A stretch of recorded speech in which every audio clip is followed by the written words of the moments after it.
द्वारिकापुरी में एक बार अर्जुन जी गए तो वहां एक ब्राह्मण के पुत्र प्रकट होते ही मर जाते थे। तो वो आकर के राज दरबार में रखता, बोला ऐसा तो कभी नहीं होता कि पिता के सामने नवजात शिशु की मृत्यु हो जाए, इसका मतलब राजा का दोष होता है। अर्जुन जी बैठे थे, वो निंदा कर रहा था।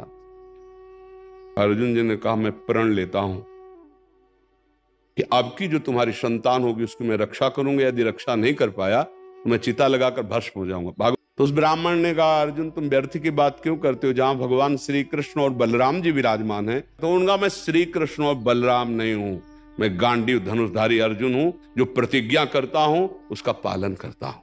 भगवान अपना प्रण भूल जाते हैं पर भक्त की वचन कभी नहीं टालते। मैं अर्जुन हूं, भगवान का दास हूं। अर्जुन जी इसके लिए भगवान से अनुमति नहीं ली, स्वयं निर्णय कर लिया। जो अर्जुन के पास आया और कहा प्रसव होने वाला है, आप रक्षा कर लीजिए, तो दिव्यास्त्रों के द्वारा जाल बांध दिया कि वायु भी जाएगी तो अर्जुन की आज्ञा से जाएगी। बालक प्रकट हुआ और अंतर ध्यान हो गया, सौ भी नहीं मिला और धिक्कारने लगा कि हम कहते थे कि तुम रक्षा नहीं कर पाओगे। तो उनका अभी मैं हारा नहीं हूं। यमपुरी गए, आदेश किया कि अगर उस ब्राह्मण का बालक यहां लाया गया, उनका नहीं, बिल्कुल नहीं।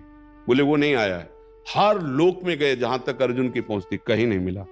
तब अर्जुन आए और कहा मैं चिता लगाकर भस्म। भगवान ने फिर कहा चलो मैं दिखाता हूं बालक कहां है।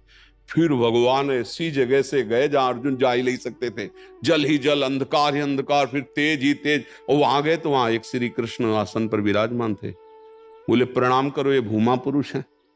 अर्जुन ने कहा भगवान भी प्रणाम करे। तो उनका हम आप दोनों के दर्शन के लिए इन बालकों का अपहरण कर लिया था, ले जाओ इन बाल।